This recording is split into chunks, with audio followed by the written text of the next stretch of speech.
Hello, everyone, and welcome to episode something 34? 34. We're going to call it 34 for right now. Episode 34 of the Yarnivore podcast. I am Sadie. I will be your hostess with the mostest. Hold up. Close that, just in case. We might be getting some rain, so a little peripheral noisels. So if I shut that, you will not get the rain came down sounds going on. Did I say I'm Blue Rune on Ravelry and Sadie Rune on Twitter and Instagram? If I didn't, there I just did. We also are on the royal we, I, us. There is a group for this podcast is what I'm trying to say, and it's the Yarnivore group, which can be found on Ravelry. Come join us. It's where I have the most fun, right? It's where we chatter. Where chatter is done. Questions are answered. The circle of life is completed on the Ravelry board. I really don't know. It is a lovely overcast day here in the peninsula.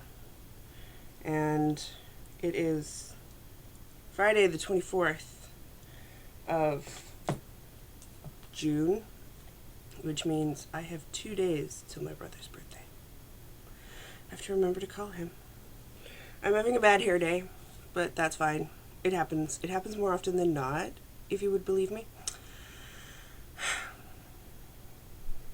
I disagree with my hair more often than not. I have really straight hair that doesn't like doing anything. And yeah, that's enough about my hair. Readjust my legs here. I have no finished objects. Let me just say that right up front. I wanted to have one, I just couldn't. I just didn't. I just fell flat on my friggin' face for having a finished object. However, I do have a lot of work going on. So let's start with, in my lovely Schnuffeltier bag, with my Maleficent. And her shop is currently on vacation because she's at a retreat, but it will reopen and you can buy her bags, which are awesome. And I think everybody should. I need a bigger bag. That's my problem. We'll get into that in a bit. This is the Ancient Bark by Ilga Leha, which I've shown to you a few times now. It looks somewhat like that. Which is gorgeous and lovely. And I think I figured out that I'm going to use a skein of my Sport Weight, I believe it's Burnished Sport by Soft Like Kittens, in the Muscat colorway, which is a gorgeous purple, blacky purple, to go as the contrasting I-cord edging for this. Not 100% sure, but I think that would look amazing together. And I have like 5 more repeats, I think, left to go. So here is it so far. The pooling is doing its own thing, which I kind of like. You can see from the doodly-doo, that is where I showed it to you last, so I have gotten quite a bit done. It's a lot of knit and purl, and therein lay why I don't... It is the perfect end of the night kind of knit, where you can just follow the pattern. It's a little boring if you're looking for something meatier. And apparently I wanted meat earlier this week, so that got worked on. I'd love to show that to you as a finished object next week. That is one of the hopes I have, however small. I know, it's like, what do you wish to accomplish in the next week? I want to finish this knitting project. Yeah, okay. I'm sure I have much more that I want to accomplish next week, but that's like top, because I have a problem called knitting. In my gorgeous, wonderful, Elson bag. Uh, does she have? I heard she was gonna have a store. Does she have a store? I don't know. If I was a good podcaster, I would know this, but I don't. I'm a crappy ass podcaster. You have seen this many times before. This is the Robin hoodie. Let me just grab my iPad, which has the picture of Great Greatness, so you'll know what it looks like, right? So everybody wants to know what it looks like.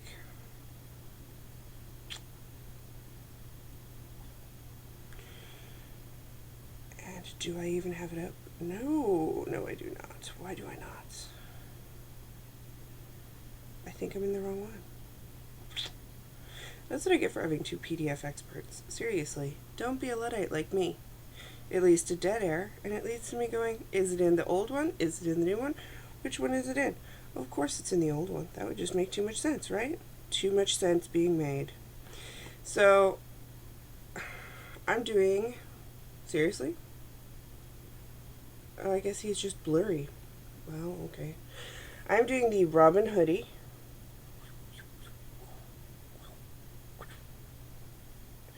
Except that I'm not joining it. So where the hood meets, it's going to continue to be, it's going to be a cardigan with a zipper instead of a pullover hoodie. So now last time I showed you, it would help if my needle wasn't stuck in weirdness. There we go. Last time you saw it, you saw that I had separated the arms, right? Right? We talked after the arm separation. Right? Okay. So is there a delicate way? No, there's no delicate way to hold this up. So we talked after the arm separation. So I've gotten about yay done since we talked about that. But I have a story for you. Are you sitting down? Do you have a cup of coffee? Because this, you may want to drink at intervals where I breathe, because there may be some gasping. Okay, so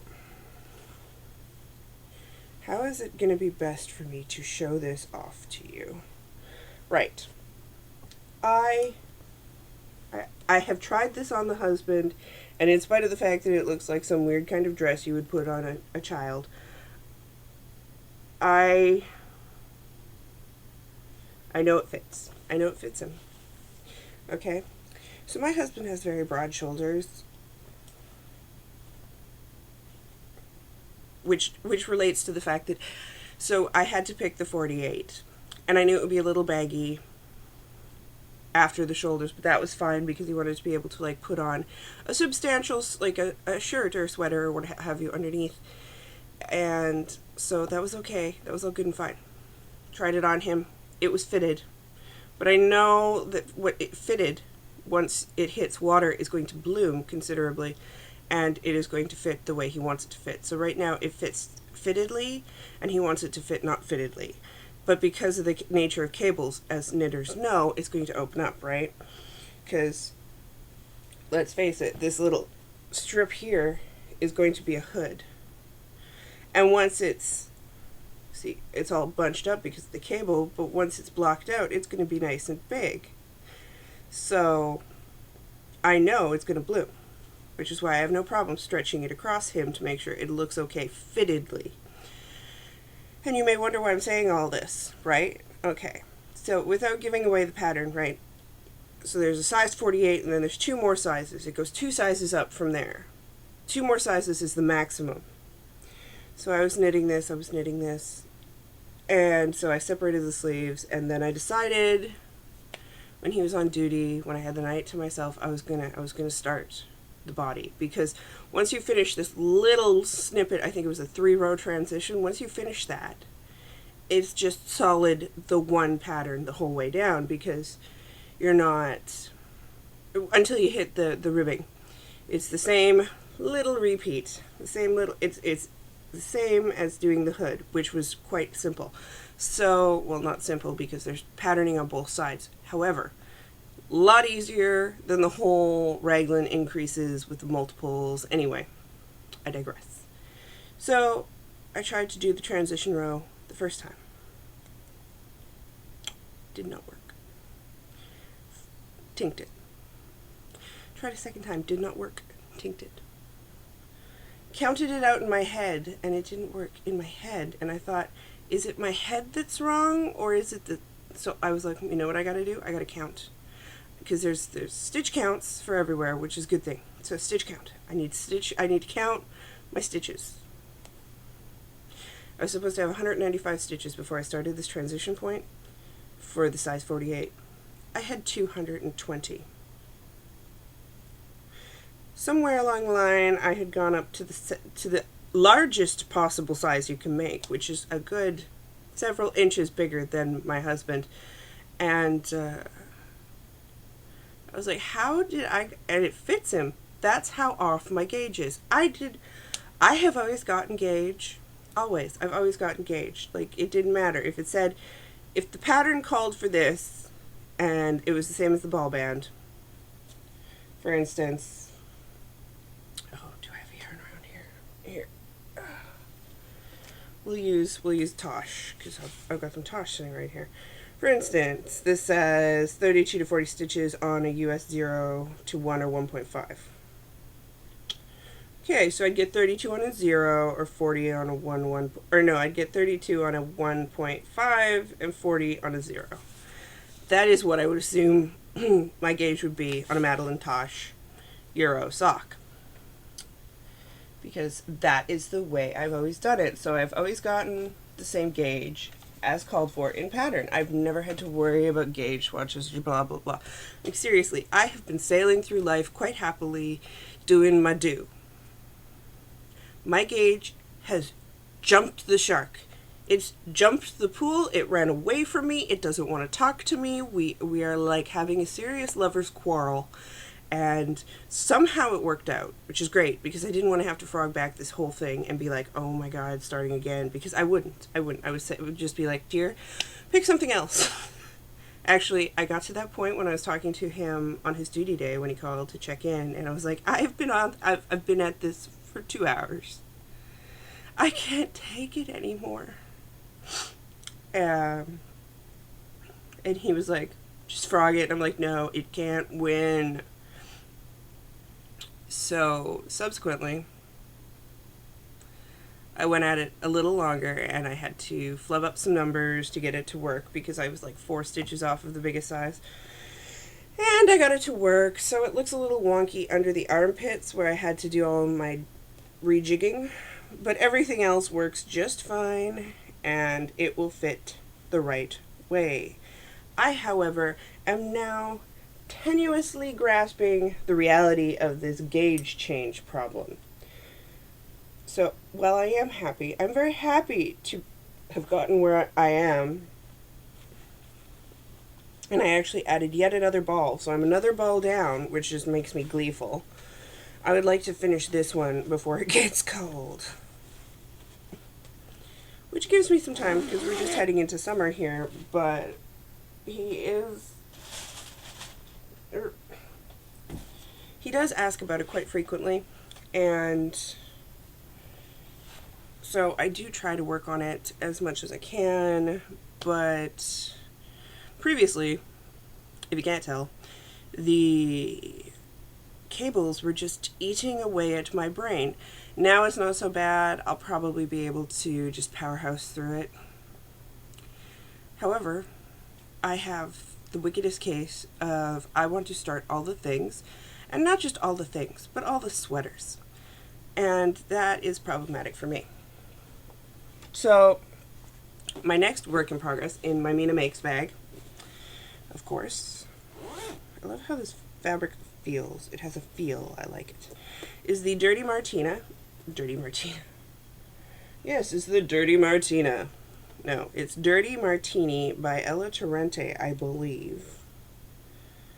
Boop, boop, boop, boop, boop, ba-doop, boop, boop, boop. Boop, boop, ba-doop. And we need to go back over.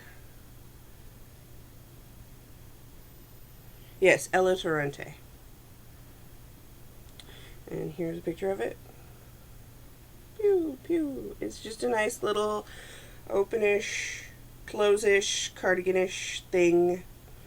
which I rather enjoy. You've seen it before. I am doing it out of the hand spun, which explains why the Yule was so screwed up, right? Like, the Yule should have been okay, but the gauge was completely off, as you may recall. I'm such a sad panda. You know what that means? Gauge swatches. You know what I hate doing? Gauge swatches.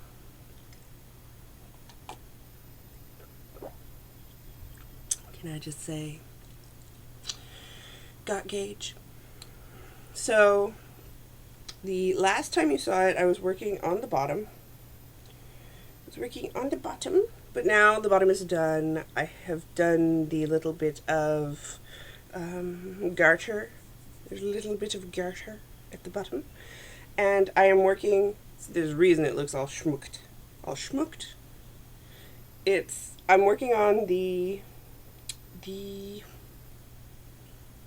collar and side button bands. I guess they're not button bands, but you know what I mean. The thingies that go down the sides. I'm working on those. So it's all bunched up on my needle, which is a US 6 4mm needle. For the husbands, I think it's a 4.5, which is a US 7.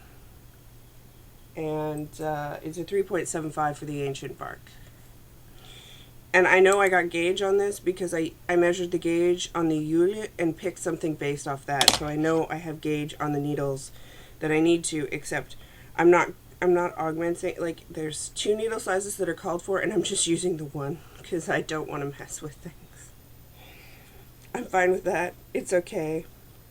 I am still on the first ball. I did cake the second one, but the first one's getting mightily wee, which is great because that means I'll have enough to do nice long arms.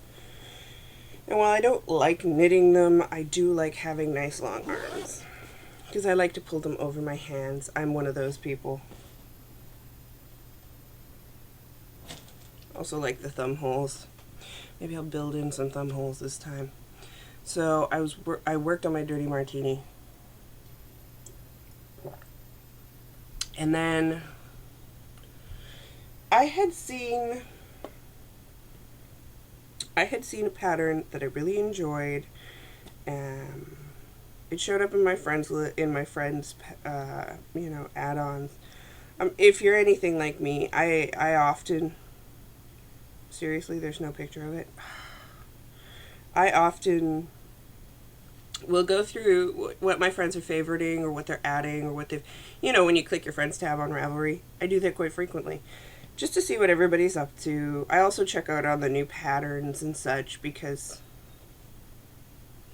I like seeing new things, and I need to add new things like a hole in my head. But I saw this one pattern, and I knew I had to knit it. And so I opened it up. I opened up the Ravelry page for it, and I noticed that it said you need 4 colors of fingering weight, which I thought was great because it's 4 different colors, so you don't need like this huge dye lot if you're big, which is always a quandary for me. The larger you are, the more yarn you need. But in this one, in my size, I only need 2 of each of the contrast and 1 of the regular. There's 4 contrasting colors. You need 1 of the first. Well, a little more than 1, but I'm going to wiggle it around because I just don't want to have a second one for a few yards. And then 2 of the other 3. And it's called Winter Wheat. It's by Atelier Alpha. It looks like that. And I was so moved, I had to swatch. And I never swatched, so I swatched for like the first time since I was a newbie knitter. I haven't swatched since the early 2000s. Like, seriously. I was like on point, and then so I did a swatch. I washed it, I let it dry. I did all that fun jazz that no one ever wants to do. And so my purl bumps indicate what size I was using in millimeters. So I've got a 3.25, a 3.5, and a 4 because I couldn't find my 3.75. And guess what? I needed the 3.75. And that's what I got gauge on. So I have a little gauge swatch. Look at me. This is like being responsible. This is like not driving after drinking alcohol. That's what this is. This is, you know what I mean? Like, don't be responsible. Don't drive drunk. I'm not saying that. I guess knitting without a gauge swatch is kind of like drunk driving, isn't it? But like, be responsible. Turn the lights off when you exit a room. I am 100 shades of responsible with this gauge swatch. So I got my gauge, figured it out, and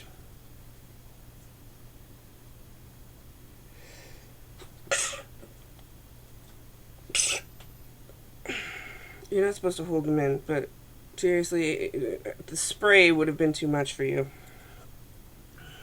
So I cast on, and okay, feel free to discuss this in the Ravelry group, in the thread for this, or in the comments of the YouTube. I really don't care. I'll respond to them either way. But in the pattern, it says to use a stretchy cast on, and it recommends the knitted cast on. I'm not sure about you, but the knitted cast on to me is really static, and it's not stretchy in the slightest. So I was like, there's no way. Then I thought I'd do a long tail tubular, and then I was like, I don't feel like dealing with that. So I just did a really loose long tail cast on for myself. But the knitted cast on, is that stretchy? Because it says it's stretchy in the pattern, and I don't believe that the knitted cast on is actually stretchy cast on. Discuss amongst yourselves. I'll give you a topic. Knitted cast-ons. And if you got that reference, awesome. I just used it to take a drink. So it took me a while, because this is the color where I don't have enough of it. I'm just a little bit under, because it's a 400 yard skein. Usually you get a little bit extra in these. I've measured them out before, and because they come pre-skeined for me, you get a little bit extra. If you're making your own skeins, you probably get closer to on point, but so I really wanted to not waste any. So it took me 3 tries to cast it on the way I wanted it to, which was about the entirety of an episode of Orange is the New Black. But I got it cast on, and I got it started, and the first section is a 1x1 twisted rib. Looks better back here, doesn't it? This is so hard to picture accurately because it's so pretty. And this is the first piece. I'm doing this all out of my stuff, so this is all Knitter's Nightmare. It's all in the Batty sock. This is the Run Through the Jungle colorway, which is heavily speckled and running away. It's heavily speckled. It's gorgeous. I love it. So this is color A. No, I might get these wrong, but I've also got Toxic Green is going to be one. Undertow is going to be one. And then lastly, the one I did the gauge swatch in, Old Leaves, is going to be one. So all together is going to be like that. And I really like that myself. But 1x1 twisted rib, oh my god. It's hard to take, man. Once you're done this, it's not so much. I think it's the fact that it's such a long cast on combined with a 1x1 twisted rib. And 1x1 twisted rib really doesn't bug me if it's in the round, but because this is back and forth, you have to switch and keep track of that.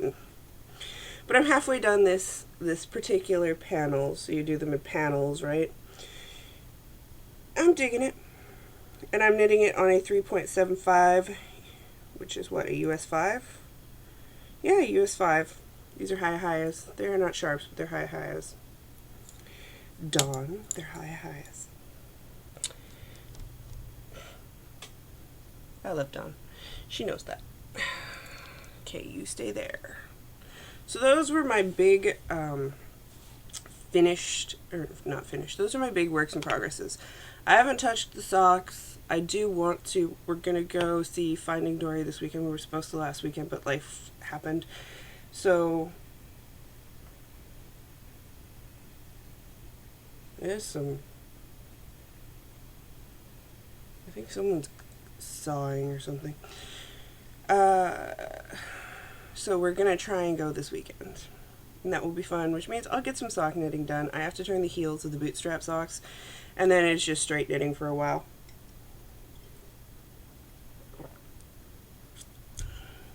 Now, I have a question and answer. I have a question and some answers. 4 people. Pew!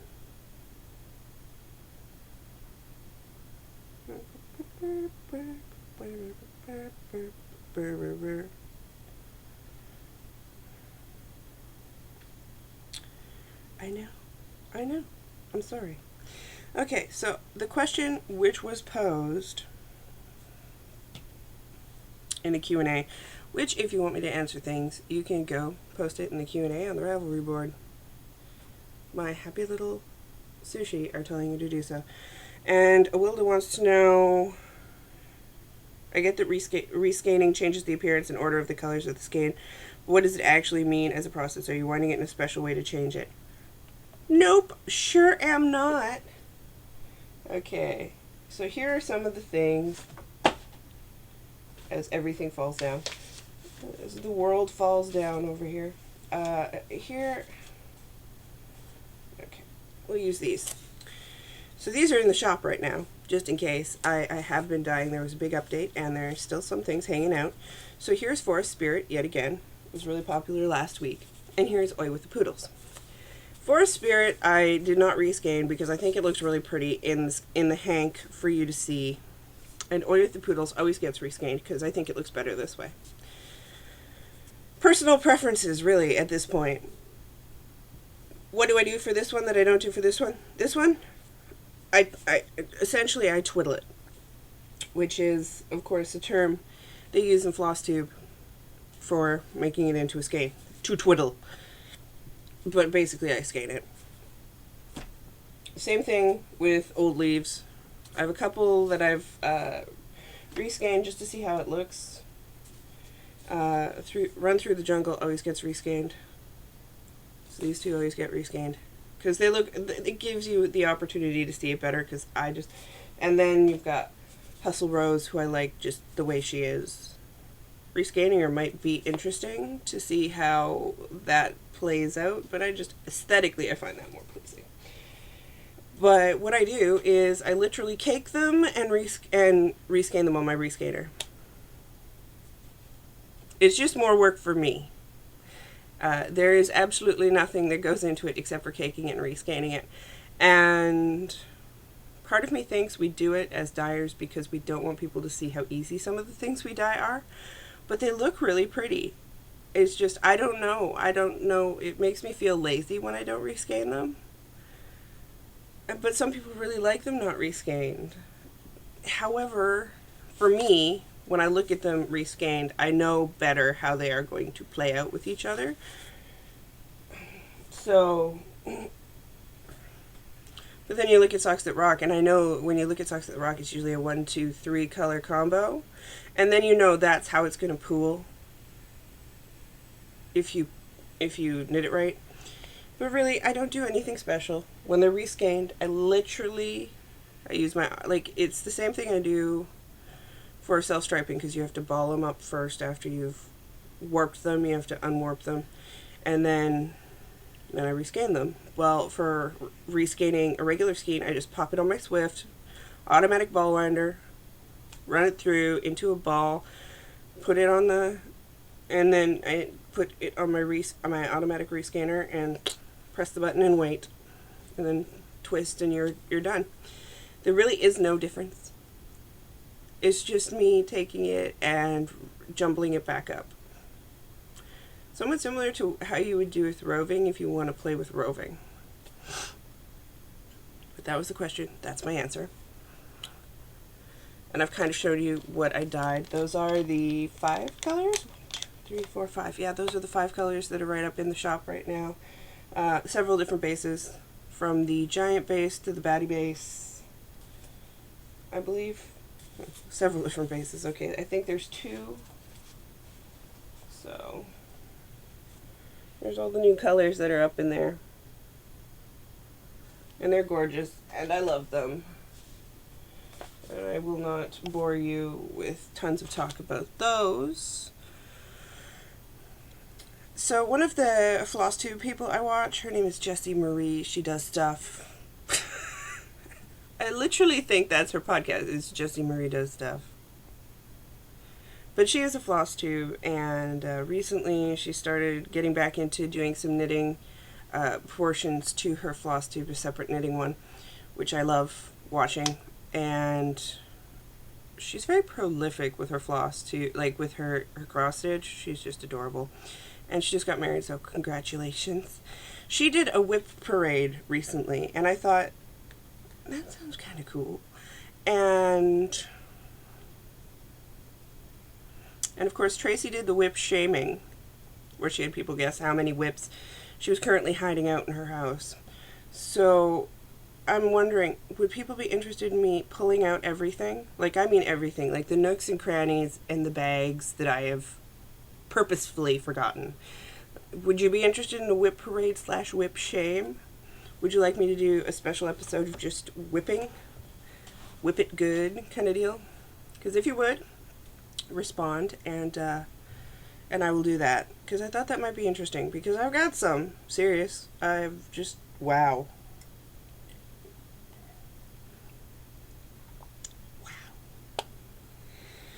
I've got some that I've forgotten to forget about. Does that make any sense? And right before we go, if this interests you, feel free to stick around. If it doesn't, just fast forward or goodbye. And I'm not hurt at all. But I finished a couple books, and because I've been telling people what I've been reading, I thought I would go through them, just really somewhat quickly, I guess. I finally finished The Shock Doctrine, The Rise of Disaster Capitalism by Naomi Klein, who is a Canadian author, amazing Canadian author. And it took me a while. I started this in March. 3 months. That's a long time for a book for me, even though it's this thick, because I can plow through them really fast if I think about it. And it's a lot of economic theory. But really an important read if you're into economics, or the Chicago School of Economics, and how it plays out. Chances are you aren't going to like it if you're on the right, on the political right. You're probably not going to like it. If you're on the political left, you're going to love it. So let the chips fall where they may. I find it interesting because it's a Canadian writing it, and so her perspective is inherently Canadian, and the more I live in America, the more I see the stark differences and contrasts between Canadianisms and Americanisms, especially on my Facebook, because my Canadian friends, like, some things just, like, boggle their minds. I'm like, no, that's completely normal down here. And they're like, what? Like, or things that are completely Canadian would just, like, blow the minds of some Americans. So it's a very interesting thing. And I enjoy the fact that she's writing about economic theory and different schools of thought, how that plays into war, how the current war plays into disaster capitalism, which I believe it does quite strongly. Take it for what you will. I recommend it if you like that kind of stuff. Ever since leaving university, I feel the need to read the stuff on my own, even though it's not something you need to read or have to read, because I miss academia, that aspect of academia where you're always learning and reading and forcing yourself to be challenged. Got this. It's an early review copy. Chronicle of Last Summer, a novel of Egypt by Yasmin El-Rashidi. And it comes out this month. I'm not sure if it's out yet or not, but I do recommend picking it up if you see it. It's an amazing little nugget of a book. It's 180 pages. About a woman in Cairo. She starts off as a little girl, and 3 different summers, and how her life changes between them, and how life was for her in Egypt during the summer of these 3 different summers that were very important in her transition into womanhood. I really, really enjoyed it. It kind of reminds me of like a Gabriel Garcia Marquez or an Isabel Allende. Like it has that feel only in Egypt, in Cairo. Like, you know how she has that, like, you know how Allende has that like real vibe to her stuff, where it has that kind of a vibe, but she's taking, Yasmin is doing it in a different country, but it still comes off very authentic and a great read, well written. And then the last one I did, it took me about 3 days. It's 280 pages. It took 3 days. I enjoyed it. I don't know necessarily, like, it's not something I am going to reread, but it was a good good fluff horror for me. Heidi, the Undead podcast, Undead Heidi, would probably enjoy this. It's a very interesting take on psychological horror, serial killers, in so much as the narrator keeps flipping between the 2 people. One of them is a serial killer, and one of them is one of his victims. It just so happens she's a psychic. Or, do they say she's a psychic? She's got psychic ability and such. And so they actually interact a lot, and it's very screwed up.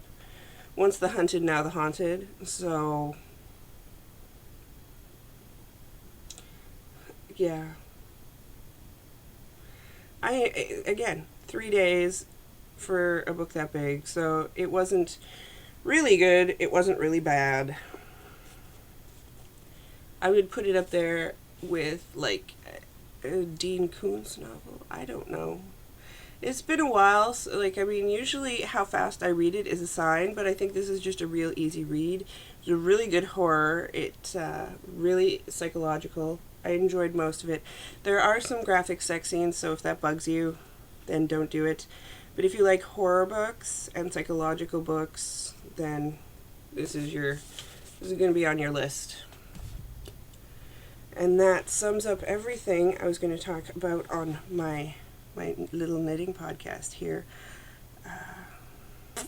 Do hop on over to the Ravelry group and join and chime in on if you'd like the whip parade shame to happen, or if you have any questions you'd like me to answer, or any questions you want answered that I can answer. I'm not necessarily sure I can answer everything, but I can try. And yeah, I will see everybody next week, hopefully with a finished object.